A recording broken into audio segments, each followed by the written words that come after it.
Welcome to ருச்சி சாப்பிடுங்க videos. சம்மரில் special juice. இந்த கோடை விடுமுறையில் உங்களுக்கு டெய்லி ஒவ்வொரு ஜூஸ் நான் எங்கள் வீடியோவில் போட்டு காட்ட போகிறேன்.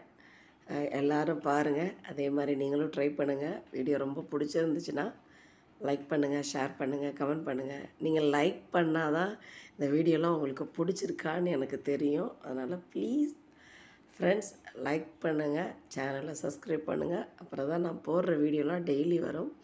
இந்த சீசனில் தர்பூசணி நம்மளுக்கு நல்ல ஃப்ரெஷ்ஷான தர்பூசணியாக கிடைக்கும். தர்பூசணி நம்ம வாங்குறப்ப எப்பயுமே அந்த ஒரு க்ரீன் கலரில் கோடு வருது பாருங்கள், அந்த கோடு பிரிஞ்சு இருக்கணும். அந்த பழத்தோட நம்ம தர்பூசணியோட பழத்தில் பச்சை கலரில் கோடு இருக்கும், அந்த கோடு பிரிஞ்சு இருக்கணும். அப்படி பிரிஞ்சு இருந்துச்சுன்னா பழம் உள்ளே நல்லா ரெட் கலரில் இருக்குது, நல்லா இனிப்பாக இருக்குதுன்னு அர்த்தம்.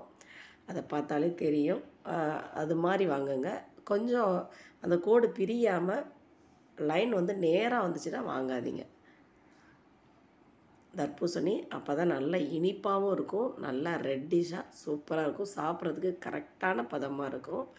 இன்றைக்கி நம்ம இந்த தர்பூசணி வாட்டர் மிலான் வச்சு சூப்பரான ஜூஸ் ஒன்று போட்டு கட்ட போகிறேன். வாங்க வீடியோக்குள்ளே போகலாம். தர்பூசணியை இது மாதிரி பீஸாக கட் பண்ணி எடுத்துக்கலாம். இதோட நம்ம ஒரு 1 லிட்டர் பால் எடுத்திருக்கேன். பால் தண்ணி கலக்காத பால், 1 லிட்டர் பால் எடுத்து அதை நம்ம காய்ச்சி ரெடி பண்ணி எடுத்து வச்சுக்கலாம். இந்த வெயில் காலத்தில் நம்ம காஃபி டீ இதெல்லாம் அவாய்ட் பண்ணிவிட்டு அதே பால், இப்போ நீங்கள் காஃபி டீ இந்த பாலில் போட்டு குடிக்கிறதுக்கு இது மாதிரி பாலை நீங்கள் காய்ச்சிட்டு நம்ம ரோஸ் எசன்ஸ், அப்புறம் கிரேப்பில் எசன்ஸ் இருக்கும்.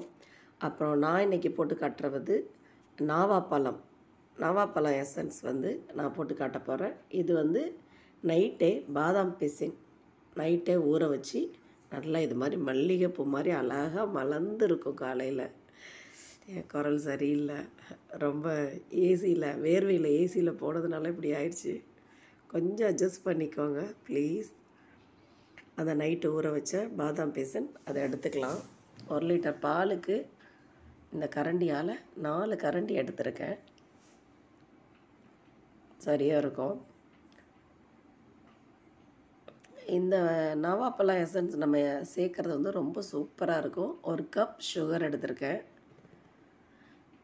சுகர் ஜாஸ்தி தேவையில்லை, ஏன்னா அதுலேயே உங்களுக்கு இருக்கும், உங்களுக்கு சுகர் இருக்கும், அந்த எசன்ஸ்லேயே இருக்கும்.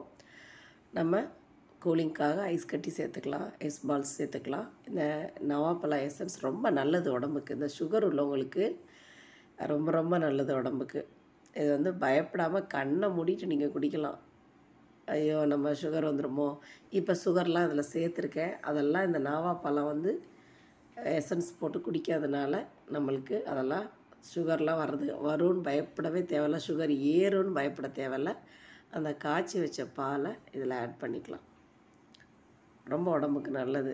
நாவாப்பழம் எசன்ஸ் ரொம்ப நல்லது, ரொம்ப டேஸ்ட்டாக இருந்துச்சு, ரொம்ப பார்க்க கலர்ஃபுல்லாகவும் இருந்துச்சு. அந்த பால், பாதாம் பிசின், சுகர் எல்லாம் சேர்த்துட்டு ஐஸ் பால் எல்லாம் சேர்த்து நல்லா இது மாதிரி அந்த சுகர் கரையிற வரைக்கும் நல்லா இது மாதிரி மிக்ஸ் பண்ணி விட்டுறலாம். இது மாதிரி ஒரு 2-3 ஃப்ளேவர் நம்ம வாங்கி வச்சுட்டா நம்ம குழந்தைங்களுக்கு போட்டு வச்சிட்டோன்னா குழந்தைங்க அதை எடுத்து இந்த வெயிலுக்கு அடிக்கிற வெயிலில் அந்த கடையில் போய் கண்ட ஜூஸ்லாம் வாங்கி குடிச்சிட்டு உடம்புக்கு எடுத்துக்காமல் வீட்லேயே குழந்தைங்க குடிப்பாங்க, ரொம்ப விரும்பி குடிப்பாங்க. ரொம்ப அந்த பாதாம் பீசன், இந்த நாவாப்பழம் எசன்ஸ் ரொம்ப சூப்பராக இருந்துச்சு. அதோட 2 காம்பினேஷன்ஸ் ரொம்ப டேஸ்ட்டாக இருந்துச்சு. அதோட பால் மிக்ஸ் ஆகிறப்ப அவ்வளோ சூப்பராக இருந்துச்சு, ரொம்ப நல்லா இருந்துச்சு. ட்ரை பண்ணி பாருங்களேன். அவ்வளோதான். இதில் நம்ம கட் பண்ணி ரெடி பண்ணி வச்சுருக்க இந்த வாட்டர் மிலான், அதை குளிர்ச்சிக்காக அதையும் நம்ம சேர்க்குறோம். இந்த வாட்டர் மிலான், இந்த பாதாம் பிசின், அப்புறம் இந்த நாவாப்பழம் எசன்ஸ் எல்லாமே அவ்வளோ டேஸ்ட்டாக எல்லாம் மிக்ஸ் ஆகிறப்ப இந்த வாட்டர் மிலான் வேறு ஒரு டேஸ்ட்டாக மாறும் உங்களுக்கு. நீங்கள் சாப்பிட்டு பார்த்தா தான் தெரியும், இந்த ஜூஸ் போட்டு குடித்து பார்த்தா தான் தெரியும், அதோடய ஃப்ளேவரே வேறு மாதிரி மாறும். அந்த ஜூஸோட இந்த வாட்டர் மிலானை எடுத்து ஒரு ஸ்பூனில் சாப்பிட்டிங்கன்னா செமையாக இருந்துச்சு, செம சூப்பராக இருந்துச்சு. நீங்களும் ட்ரை பண்ணுங்கள். தேங்க்யூ ஃப்ரெண்ட்ஸ், தேங்க்யூ ஃபார் வாட்சிங்.